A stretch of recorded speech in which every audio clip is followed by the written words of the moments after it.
Olá, meus amores, como é que vocês estão? Espero que estejam todos bem.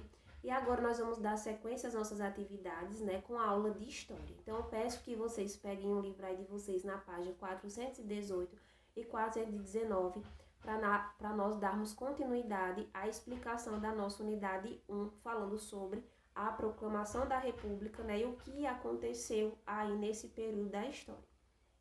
Então, na página 418, nós vamos tratar sobre a Primeira República, que vai de 1889, né, até a proclamação em si da República, até o ato da proclamação, até um novo golpe de Estado que aconteceu em 1930. Então, a Primeira República ela vai de 1889 até 1930, certo? Esse período desse ano aí é conhecida como Primeira República. Então, vamos saber aí o que aconteceu nesse período da história. A Primeira República é o nome que os historiadores deram ao período da história do Brasil entre a proclamação da República, né, em 1889, e um novo golpe de Estado que ocorreu em 1930. Certo? Então, esse período é conhecido como Primeira República, que foi desde o ato da proclamação até um novo golpe de Estado em 1930. Esse período, por sua vez, é dividido em duas fases. Quais são elas? República da Espada e República Oligárquica. A República da Espada, que foi de 1889 até 1894, né? Por que tem esse nome, República da Espada? Porque foi quando o Brasil foi presidido por governantes militares. Por isso que tem esse nome, República da Espada. Foi a época em que o Brasil foi governado por governantes militares, certo? E a República Oligárquica, né, que é a segunda fase. O que quer dizer República Oligárquica? Então, essa República Oligárquica, que é a segunda fase, ela vai desde o fim da República da Espada, que foi de 1894 até 1930, certo? Então, ela vai de 1894 até 1930, que era quando o controle político se alternavam entre as oligarquias de São Paulo e Minas Gerais. Então, para ficar claro aí, nesse segundo parágrafo, né, a Primeira República ela foi dividida em duas fases, República da Espada e República Oligárquica. República da Espada, porque era governada, né, presidida por governantes militares, e a República Oligárquica, porque o controle político, né, se alternavam entre as oligarquias cafeeira paulista e a elite rural mineira, ou seja, entre paulistas e mineiros, certo? Então vamos entender um pouquinho aí essas duas aí nesse outro parágrafo.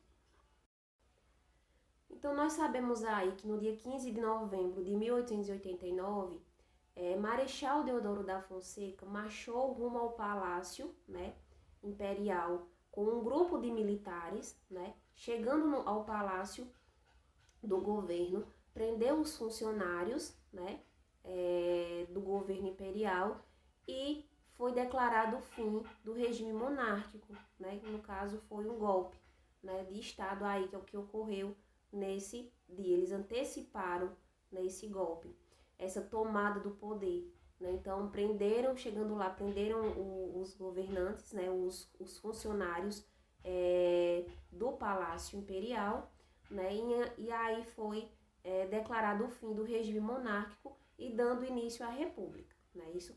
Então, o primeiro presidente do Brasil, né, como dito, foi o Marechal Deodoro da Fonseca. Ele foi eleito de forma indireta, né, pelos deputados federais e também pelos senadores, certo? E essa eleição ela foi de forma indireta e também sem a participação da população, não tinha apoio da população. Então, Marechal Deodoro ele foi eleito presidente do Brasil, né, pelos deputados federais e senadores e também foi uma forma indireta. Nós sabemos que o voto hoje ele é direto. Né? Os governantes eles são eleitos de forma direta, né? E não de forma indireta. Né? Então, nesse tempo aí, o Marechal ele foi eleito de forma indireta pelos deputados e senadores, né? E também não tinha participação popular, né? Sem contar com essa participação popular. Ele tentou consolidar a República do Brasil de forma ditatorial.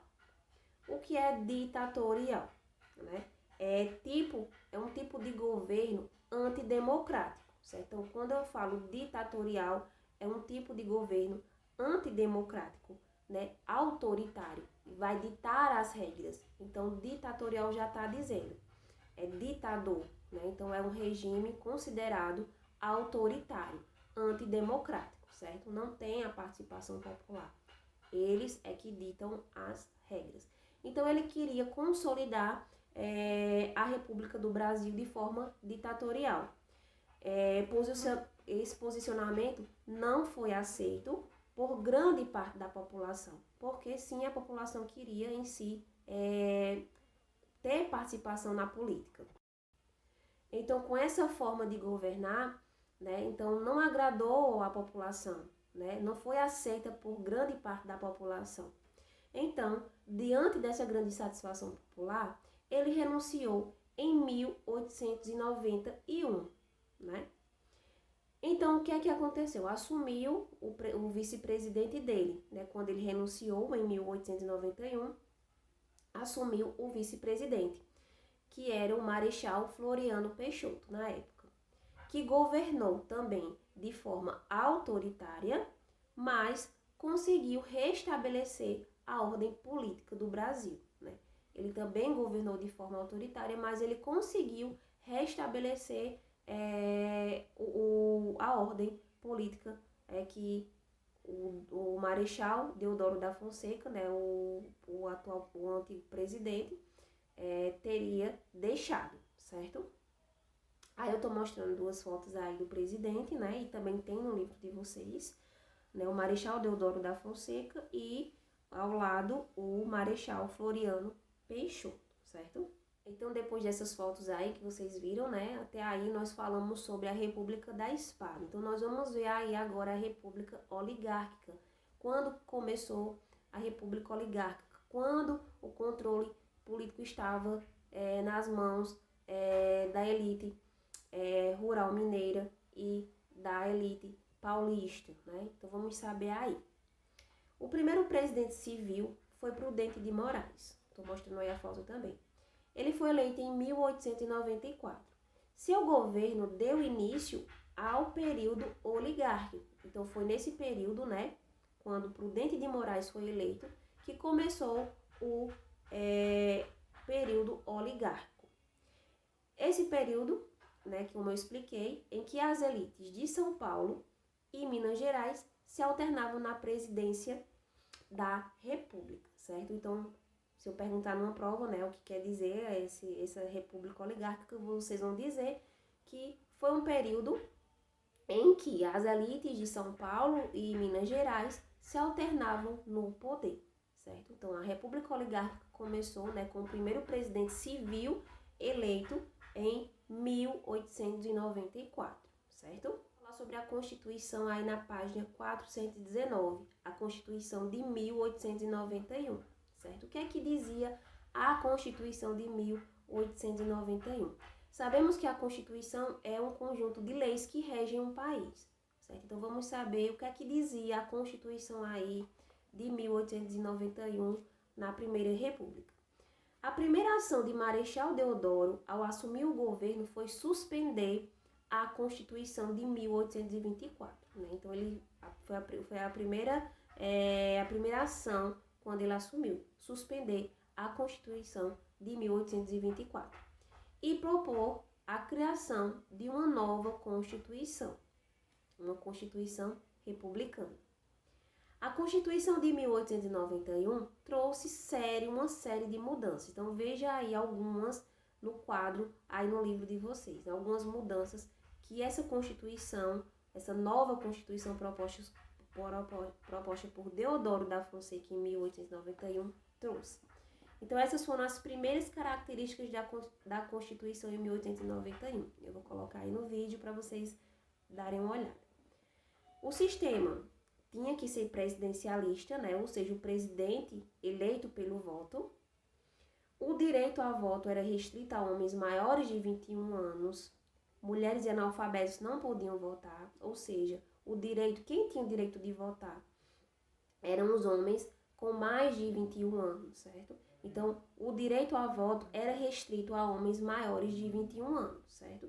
Mulheres e analfabetos não podiam votar. Então, era o que estava proposto aí na Constituição de 1891. Também era proposto na Constituição a divisão entre os três poderes, né? O poder executivo, o poder legislativo e o poder judiciário, certo? Sabemos que o presidente é o chefe do executivo, os deputados e senadores formam o legislativo e os juízes formam o grupo do judiciário, certo? Nessa divisão, que permanece até os nossos dias, né, cada poder tem uma função específica e limitada. E também o Estado laico, também era o que garantia aí na nova Constituição de 1891. O que quer dizer Estado laico? Né, que não tinha no Brasil uma religião oficial. Então, qualquer pessoa podia exercer, tinha livre liberdade de exercer a sua religião. Né, porque muitos pensam que a religião oficial do Brasil é o catolicismo, mas não, certo? As outras pessoas, elas têm o direito, né, a liberdade de mostrar sua religião, de exercer sua religião sem ser punida. Então, o que quer dizer esse Estado laico? Né, que as pessoas podem exercer livremente sua religião. E foi o que estabelecia também aí a Constituição de 1891, né? Que, a princípio, que garante a liberdade e a imparcialidade em assuntos religiosos. Não apoia nem discrimina nenhuma religião, ou seja, não qualquer um poderia exercer a sua religiosidade, né, sem discriminação, certo? Em países laicos como o nosso, né, nós sabemos que o Brasil é um país laico, a religião não pode influenciar nas questões do governo, certo? Nenhuma religião pode influenciar as questões do governo, tá bom? Então, o que quer dizer Estado laico, né, é essa liberdade religiosa, né, que possa existir no Brasil, que existe no Brasil, né, que as pessoas possam exercer ela sem ser punida, né? Cada um tem um livre-arbítrio, livremente para escolher e exercer a sua religião, seja católica, seja evangélica, seja espírita, entre outras religiões, ok? Então, minha gente, espero que tenha ficado claro aí para vocês o que foi a Primeira República aí e as suas divisões, né? Essas duas divisões da nossa história. A República da Espada, como ela se sucedeu, e também quando começou a República Oligárquica, certo? Que também nós vamos dar mais ênfase na República Oligárquica na próxima página, na página 420. Na próxima aula nós vamos falar sobre a República Oligárquica, certo? Então, vocês irão fazer o exercício aí da página 419. São só duas questões, certo? E depois irão fazer, né, a atividade proposta lá na plataforma para uma revisão complementar desse assunto aí para vocês, ok? Então, até a próxima aula.